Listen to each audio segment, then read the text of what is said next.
In this video, we have massive Universal news. A new park. Yes, a new park. They're not even done building Epic Universe. They are announcing a new park in Texas. Crazy news. The theme park news cycle in the past couple of days have been out of control, but we're going to discuss it up next on OG 55.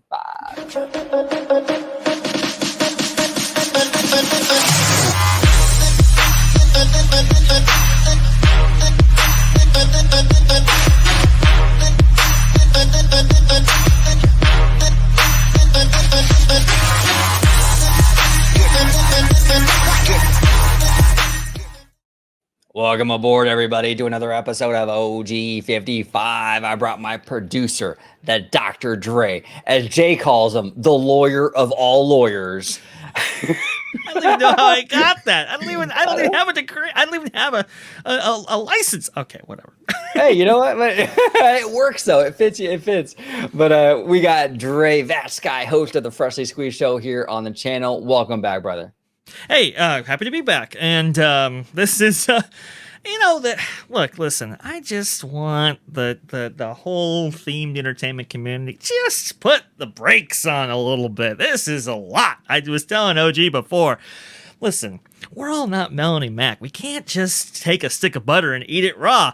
We got to spread it out over the whole loaf, right? We can't just, we can't, this is too much. But say la vie, here we are, a new park, a new experience in Vegas. This is crazy, but I'll dispense with the pleasantries real fast. If you guys want to see me, you can go ahead and do so. Well, right here at Orange Grove 55, where we have shows like the one you're watching right now, Orange Nerd, George with his Great Citrus Corner, and Jay, newcomer, with his Story Geeks. To provide all the insight and commentary on the stories that impact us every single day. So I think that's pretty cool. And if you want to interact with me, you can go ahead and do so on Twitter. Just right here, go ahead and type it in. Should pop up for, as Christine Waysons McCarthy would say, for all the robust discussion. All right, OG. I think we should get right into it. Let's dive right in. And speaking of Mel Mac, we love Mel Mac. She's awesome. Oh, of course. She's absolutely awesome. Of course. Very cool. So yes, we're going to dive right into this. First, thing on the menu is this brand new park that was announced coming to Texas. Yes. So you want to set the table for us and we'll kind of dive in? I will. Go ahead and share my screen right there. Today, the press was invited to, I guess this happened in Frisco. And here's Mayor Jeff Cheney of Frisco, Texas, announcing a new collaborative effort with Universal Studios. And, well, I think a lot of people were kind of perplexed as to what this might be, or at least I would be. But here you go. I'll let Jeff announce it himself. So here we go, real fast. Here we go. This comes to us, by the way, from Sophia NBC5. Just to give proper credit here, her Twitter account. Okay, here we go. How families for generations to come will get to experience immersive environments with the stories they love, with the movies they see.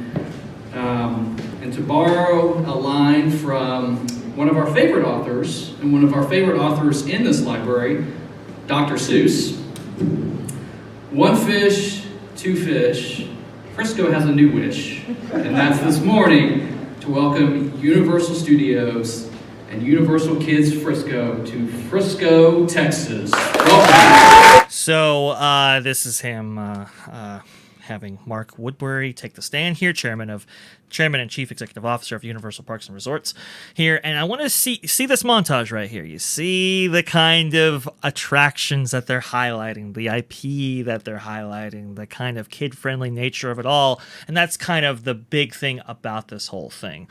This is what we would call a kind of minor or regional park, right? This is something completely separate from their kind of core theme park presence that they have now, both at least domestically, both in California and Florida. And so Mark gives us a little bit of insight right here real fast, but don't worry, we'll break it all down for you as well, and we'll get into it. All those together and create a destination that is specifically designed to appeal to families with young children. And that's what you see in this illustration now, and that's what we hope to bring to Frisco. Our dream is to have this place built around a lush landscaped environment. All those together. Yes, and I don't know if you can hear that there, but Mark, I'll go ahead and I'll step in. I'll take it over from here. As you can see here, this is the concept art right here.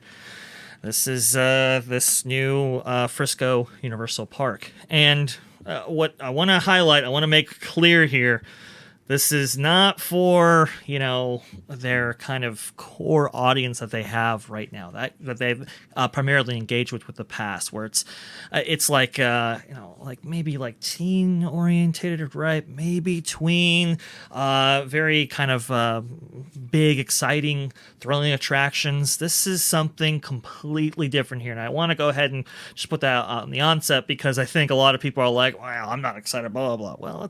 Well, yeah, I mean, it's a different kind of product in a different marketplace for a different demographic. So, OG, take it away. Your thoughts? Yeah, it's interesting. I gotta be honest, I'm just glad Disney's not doing it. I don't like, and I've been really consistent. Like I really don't like these the idea of like these regional parks. If you've been watching my channel for a long time, I really don't like when people call Disneyland a locals park.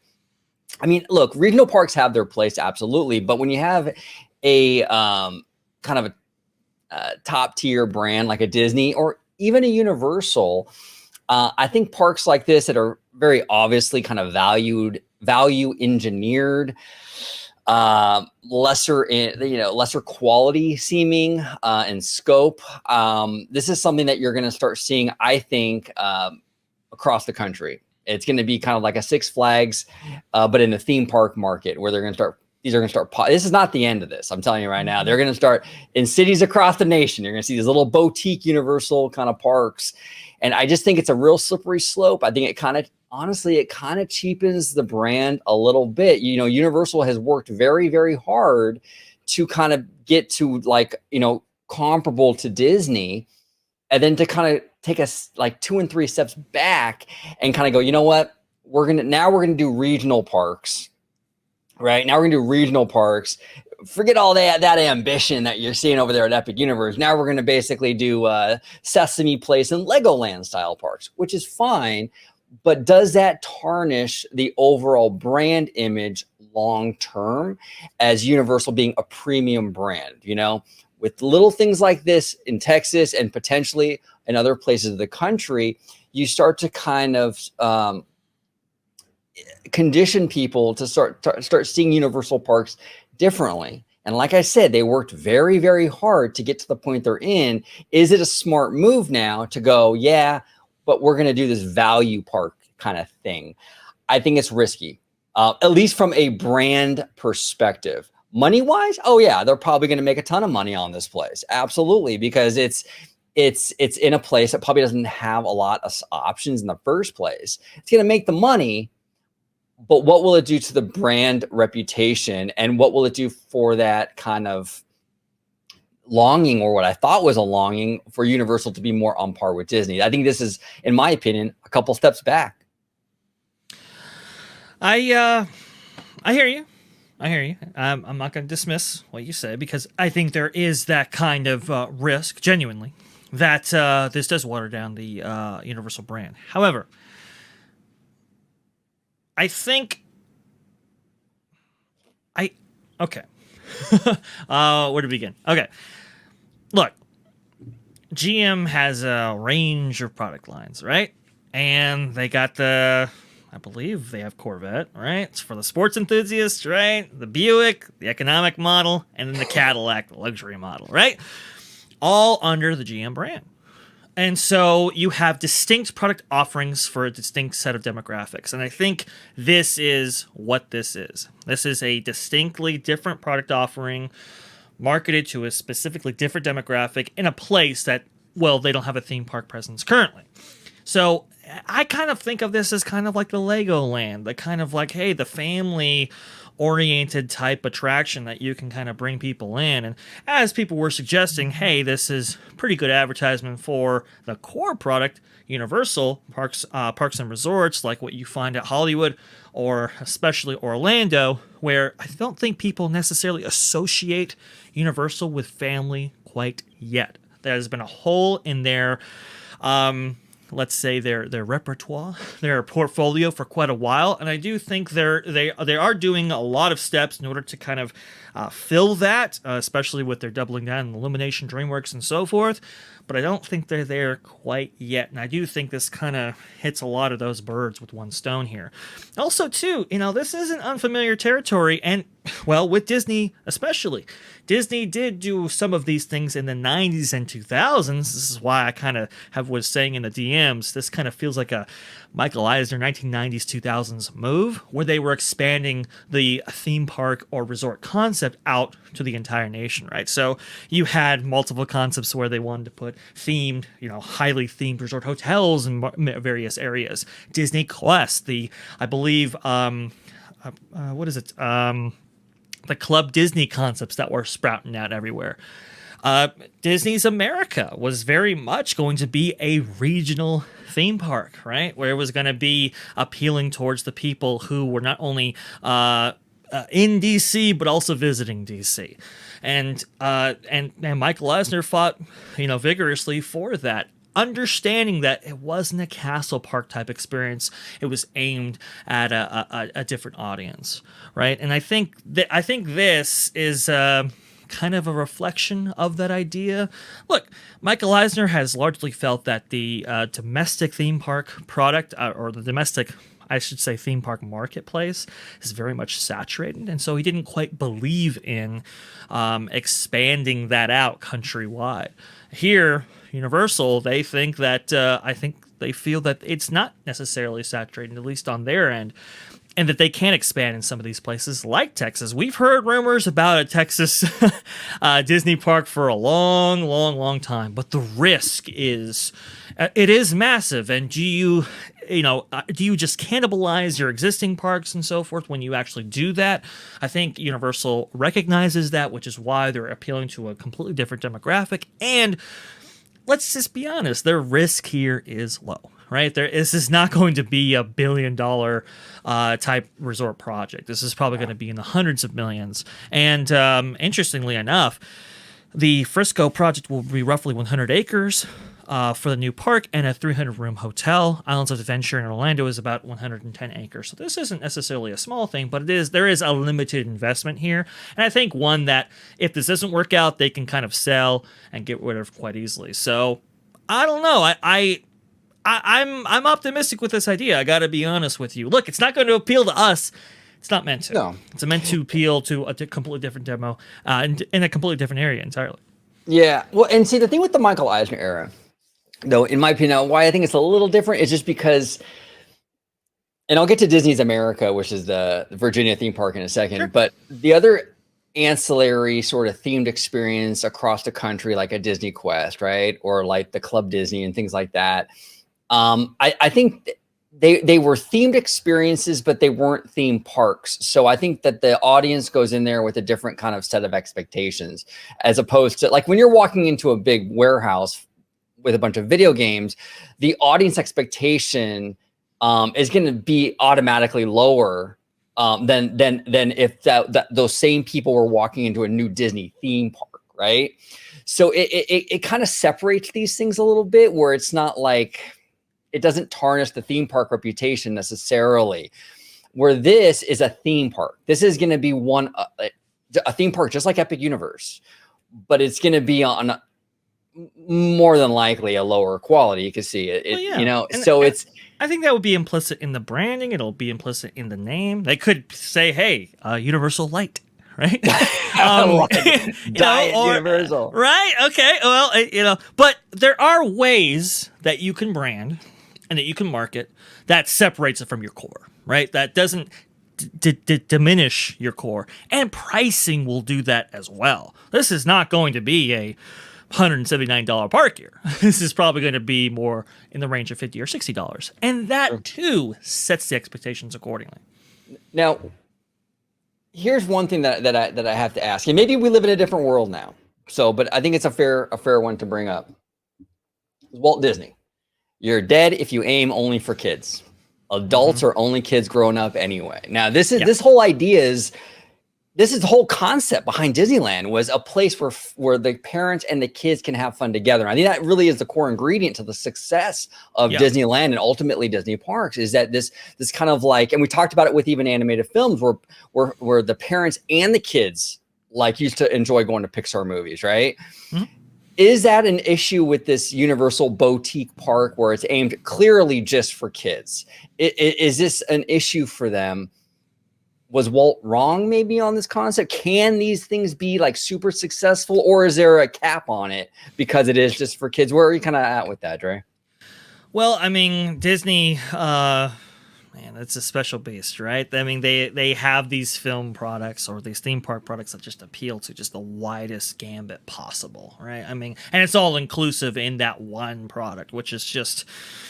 That is a truly special recipe there. I think, but even today, even with Disney, they will have stuff that, a lot of stuff on the Disney Channel, for example, at a certain afternoon time, right? That appeals to a certain or early morning demographic, that appeals to a certain demo exclusively, right? You have various product lines that exist, and I think this is kind of that. Now, look, listen, it's definitely geared towards kids. I ain't gonna lie, I ain't gonna question. And this is not, I don't think gonna have massive appeal towards teens and young adults and all that kind of stuff. But it is still a themed environment. It is. I think it is something that. If you have a limited set of options to actually bring your kids to, because right now, like in Texas, right, there's SeaWorld, there's Six Flags. I think Cedar Fair has a presence of some kind. I'm not entirely sure about that, but we really have no players from the big two corporate entities. And I think, as we were talking to, I think Jay, who's from Colorado and so forth, he was saying, dude, there's really nothing out here. There's really nothing in the middle of the country where, parents can bring their kids to that is clean and quality driven and all of that. And I think this kind of appeals to that. I think adults, what you're gonna bring them to the kiddie part of Six Flags, you're gonna bring them here. There's not a lot of places in which to go. I would rather bring them to somewhere like this, where it's like a themed experience, right? Where you have some corporate backing, and I think that kind of works out just fine here. But this is not one that's aimed for everybody, and this is not to replace the core product. This is to augment it. So I think this is a pretty safe bet here. I think. Well, actually, I had this reaction when I first saw it. I see this as an absolute win. Right? I see this as an absolute win. I don't necessarily see this as a degradation of the core product or the core brand. Now, here's what I have one question I want to ask Disney fans watching, and this is completely up to the audience at home, their kind of perception. Take this concept art and put the Disney name on it. Disney's Pixar place or Disney's yada yada yada, and how do you feel about it? Would this be something that you would want represented in Disney's theme park catalog?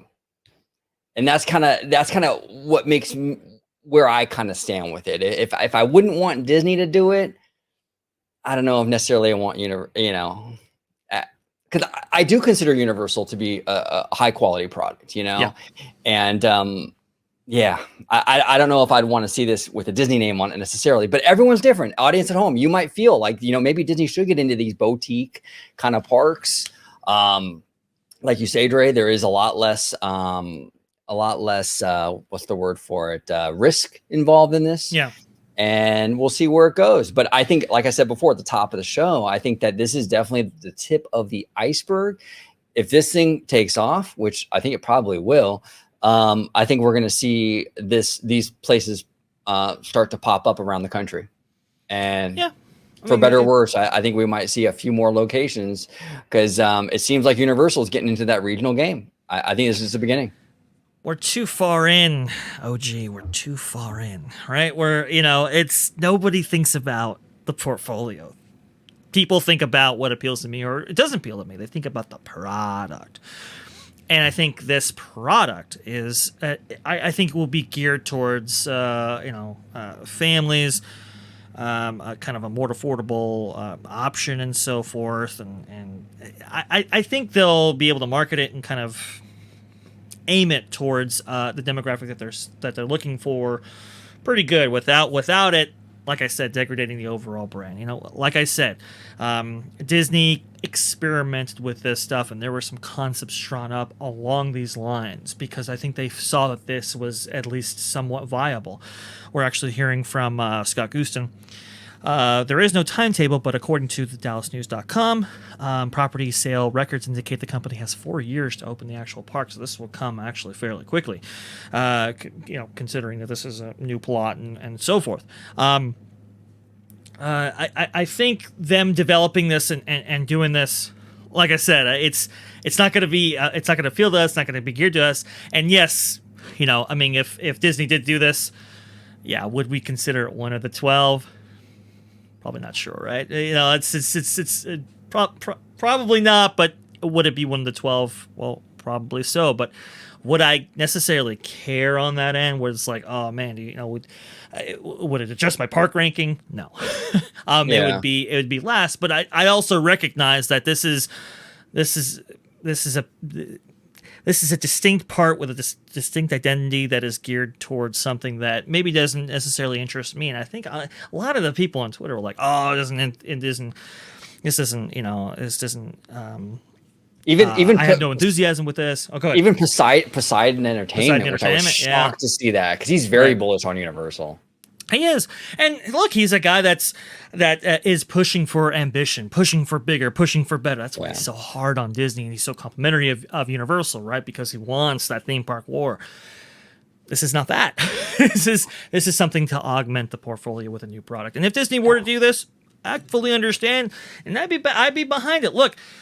It's another theme park. I mean, yes, is it the theme park that we all want? No, but it's another theme park and another market that hasn't been explored by the big two. That's great. That's awesome. That's, like I said, man. I see this as an absolute win. And I do. Now, I think the thing that the people were really enthusiastic about was a little something coming in Vegas. Yeah, this is actually, out of the two announcements, this was the most exciting. Do you have something for me to share at all on this one? I do. Give me just 1 second. Let me find Perfect. it. Here we go. Right there. Boom. Yeah. Now I think this is a much better idea, and I think this is much more consistent with the Universal that we know and the Universal quality that we're aware of. Basically, this is going to be a permanent all year Halloween Horror Nights. I guess you would call it experience over in Las Vegas. I think this is going to do incredible business. Very exciting. I am very, very, very, very bullish on this one. So here's the readout from Scott Guston here. Universal released the artwork for the, quote, year-round horror experience coming to Las Vegas, is what you're seeing on your screen right now. The concept will include unique, immersive, fantastic, horror-centric experiences. That's a quote, along with daytime food and beverage spaces that will turn into, quote, haunting bars and eateries at night. I think this is dope, too.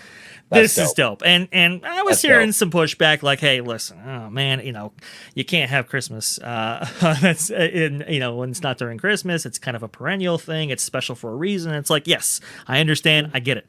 This is Vegas, baby. The rules are completely different.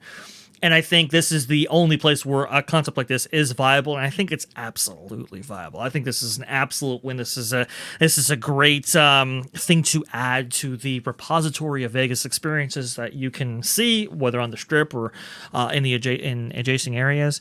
Let me see here if I have any more information here. And just to add, while you look for that, I don't think necessarily horror or scary is necessarily a Halloween exclusive thing. You can watch a horror movie all year long. Yeah. Yeah. We have the Haunted Mansion at Disneyland. Even without the holiday dressing, it's still a scary ghost and ghouls kind of thing. Mm-hmm. I see no reason why something scary can't exist all year. I know people are sort of like, kind of focused on the Halloween Horror Nights, Right. Around that season, but You're it doesn't right about necessarily this, have to be that season. This stuff can be all year. Absolutely. I mean, Megan is making buku bucks at the box In office. January. In January, right? And it's very close to the holiday season. We saw Violent Nights, for example, do very, very well at the box office. People go to horror movies all year round, like you said. Well, actually, I think it was like more of like a summer thing. Horror oriented movies, right? At a certain point in Hollywood history. Anyway, Yeah. I might get that. I might be totally wrong on that, but no, you're right about that. Haunted Mansion, right? That is evergreen. That is good. I would think all year round. Some people actually don't like the holiday version of it because they like the Haunted Mansion just that much. It's a very fascinating debate and discussion. Scott Gustin goes on to say, Universal says, quote, "The space will also feature a continuously updated experience, must-see seasonal events, and one-of-a-kind merchandise. The, quote, concept will bring to life Universal's vast library of classic horror films and today's most terrifying tales." So this is really cool. We've seen the weekend incorporated into Hollywood Horror Nights just recently. We've seen them incorporate like Stranger Things, right, at previous events. I think that's what they're kind of saying here. It'll be a mix of their classic IP and their classic Halloween Horror Nights staples, along with tie-ins for certain IPs from adjacent studios and so forth. I think this is great. We've seen themed concepts before come to Vegas. They kind of have fallen out of favor, which is kind of really unfortunate. I think I kind of have a theory about that and how it's kind of the baby boomers had kids and those kids had kids, and that was kind of like the rise of family entertainment and to the 90s and blah blah blah. But I think this is a viable concept, and this is awesome, to be honest with you. This is cool. No, it is. And this is something that I would like to see Disney kind of dabble in. I would love to see Disney kind of open some sort of experience in Las Vegas or some sort of like hotel, some, heavily themed hotel.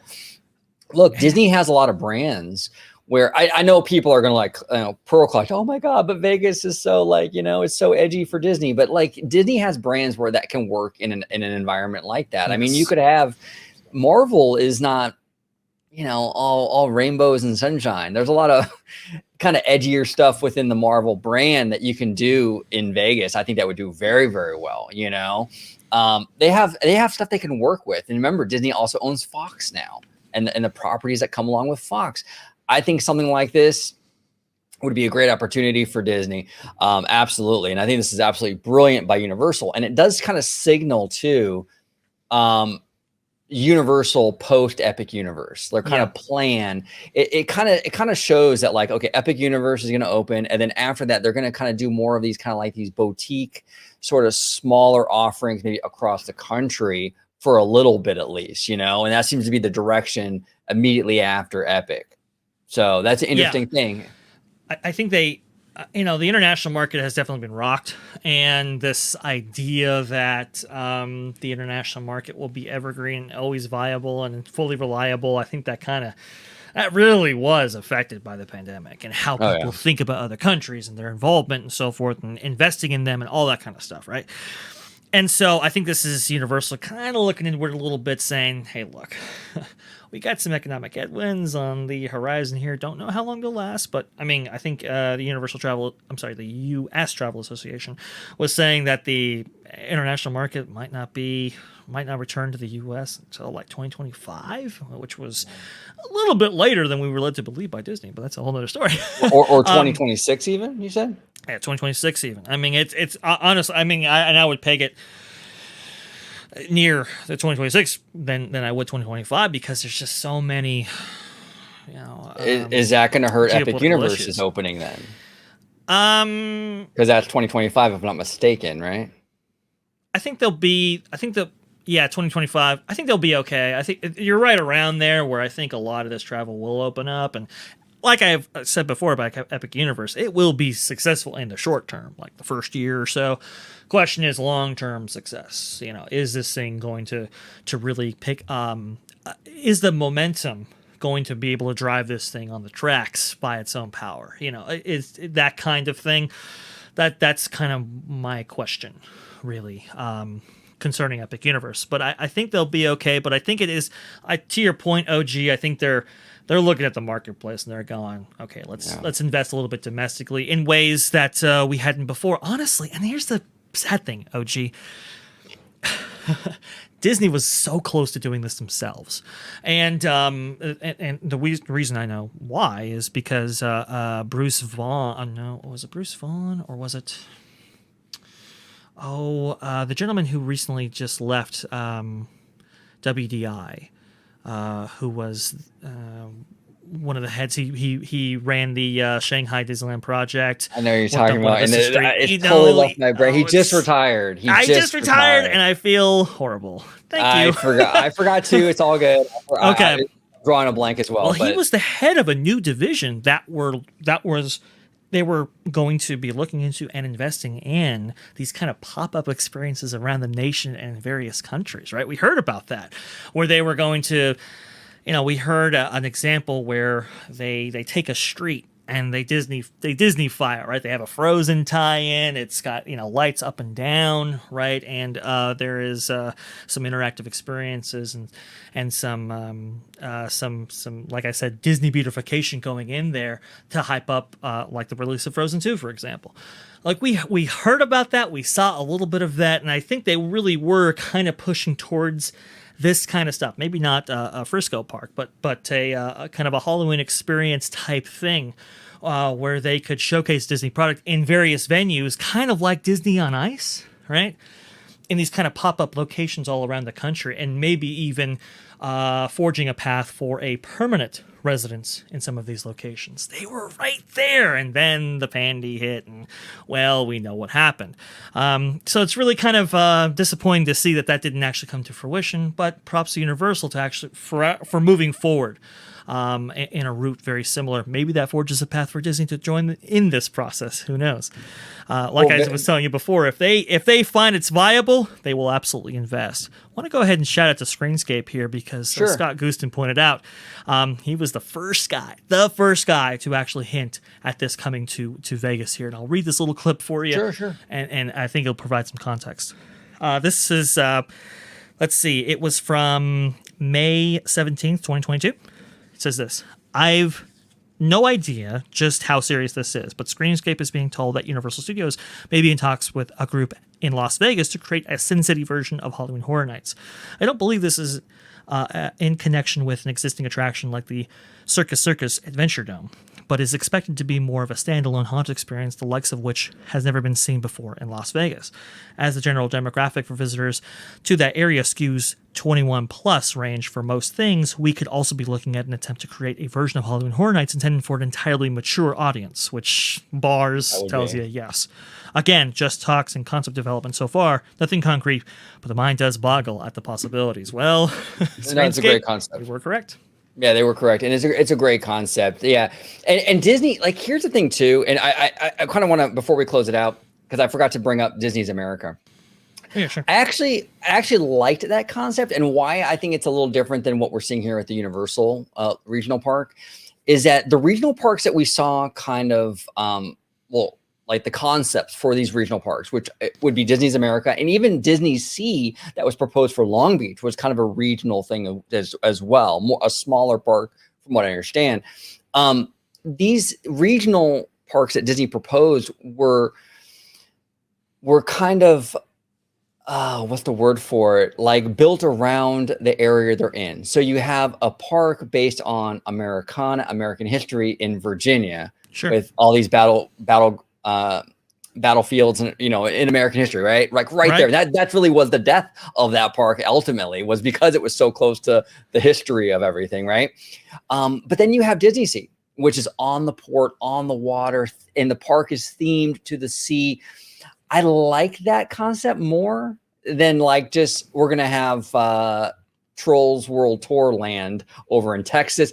Yeah. It just seems a little cheaper to me than kind of what Disney proposed with their regional parks. Where you and play again, into the region. they played into it and it felt higher quality. Of And course. and I'm look, full disclosure here. I am all in on I have a Disney bias. I'm not gonna like say I don't. I do. But just for Really, me, from my OG? I'm shocked. I I'm would have saying? never guessed.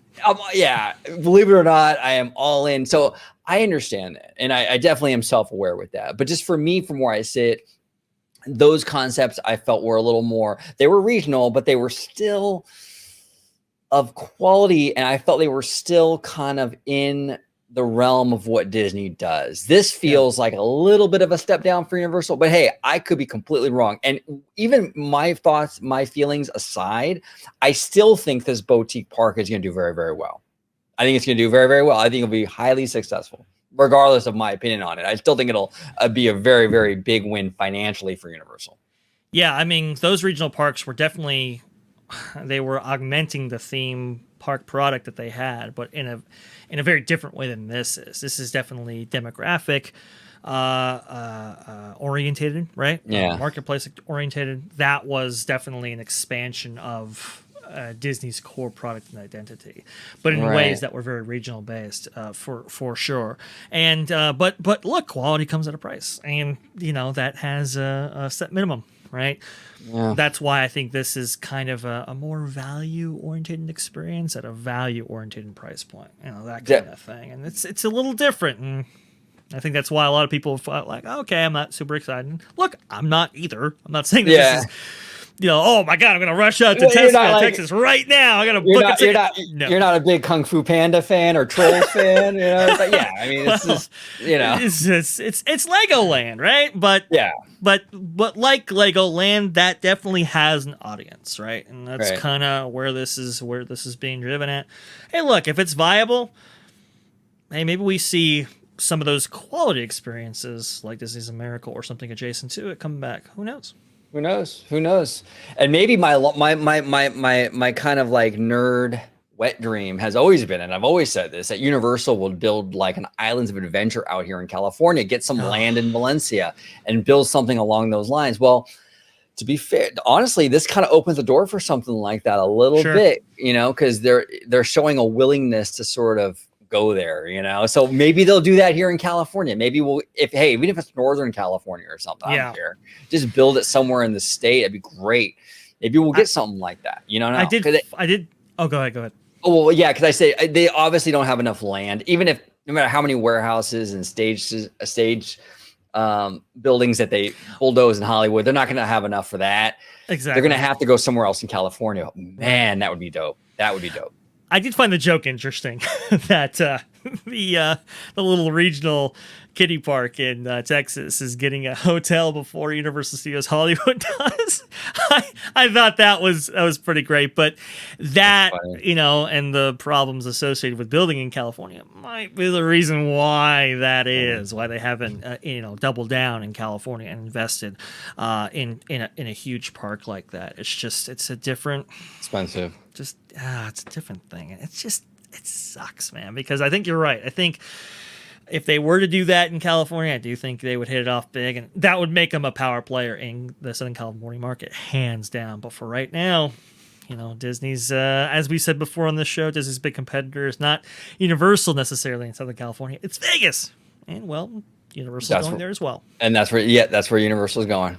Yep, I heard years ago on Mouse Info. I don't know if any of you have been on the Mouse Info forums. I mean, I don't even think they exist anymore. This is years ago, and they were fantastic. We love Mouse Info. Love Mouse Info. Becca, Joey, the whole group there, phenomenal. Fantastic. We love them. But they used to have these forums, and they had a person that would pop into these forums that was an insider, and I used to love. When her name was Marcy, by the way. Well, that was her name on the forums. I'm sure it was her real name was probably something totally different. Mm-hmm. But Marcy would come in and kind of give us like this inside information. It was always like kind of cool to kind of see what she's saying, what kind of like what's out there, right? And but basically years ago, this is like 2005. She was saying that internally in California, Disney considered Vegas to be their real competition. They don't really consider Universal Hollywood to be their competition. Now, that could totally be changed. I mean, that was years ago. We're talking almost 20 years ago at this point, you know. That could be a completely different situation. But that is interesting. And now it's ironic that Universal is now staking a flag in Vegas, you know. Right. So that's very, very fascinating. So Yeah. I think it's brilliant move, though. I mean, that concept right there is really, really chef's kiss. Oh yeah, that's got across the field. You can feel it on Twitter for sure. I mean, people are excited. And I think it's great. By the way, Mouse Info folks, I just want to give a big shout out to them. Oh yeah, I've done some work for them in the past. I'm very, very good friends with Becca and Joey, myself personally. Full disclosure. If you look up my tag and Mouse Info, you'll see that I did a lot of work for them. Phenomenal group over there. I do miss the forums. I do miss their presence. But Joey, well, he'll always his social media presence is very funny. Definitely give them a follow, whether it be on Twitter or TikTok. Very absolutely, funny. Absolutely, and check out their website. I think it's just mouseinfo.com. Yeah, they do a lot of great Disney content, and they've been in the game for a long time. Long time. You know. Sure. But Dre, brother, thank you so much for coming on today, talking Universal with me today. Fantastic conversation. This is so, and tomorrow we got a big show with the family, man, talking about all the Disney stuff going on. Show. This week has been huge. You know, it's been huge. So it's been a lot of fun actually this week with all the theme park stuff coming out. But if you could let everybody at home know where they can find you on social media, my friend. Yes, best place to find me is going to be at FashGuy on Twitter. Just right there. Go ahead, type that in. Should pop up for all the, as Christine Waysons McCarthy would say, for all the robust discussion right there. And if you want to see me, well, it's going to be on the channel you're watching right now at Orange Grove 55, where we have shows like the one you're watching, Orange Nerd, where we talk about everything behind the camera, and Jay with Story Geeks, where we talk about everything in front of the camera, and George with Citrus Corner, which we're going to have tomorrow, talking about all things Disney, which it's going to be a mega show, guys. Going to be a mega show. So you definitely want to tune in, like and subscribe on this video. And I think that is all, right? That's about it. Comment down below with your thoughts on this kind of boutique park, kind of tailored for kids, like in the same kind of vein of a Sesame Place or a Legoland. You know, Universal's dipping their toe at least into this kind of realm, this regional market. What are your thoughts on that Halloween Horror Nights kind of experience over in Las Vegas with the bars and all that? That freaking sounds dope to us. But what do you think about it? Do you like it? Comment down below with your opinions on that. We would love to hear from you. Thank you all so much for supporting the channel over all these years. We do appreciate you. And as always, have a wonderful, wonderful day. Bye-bye, everybody.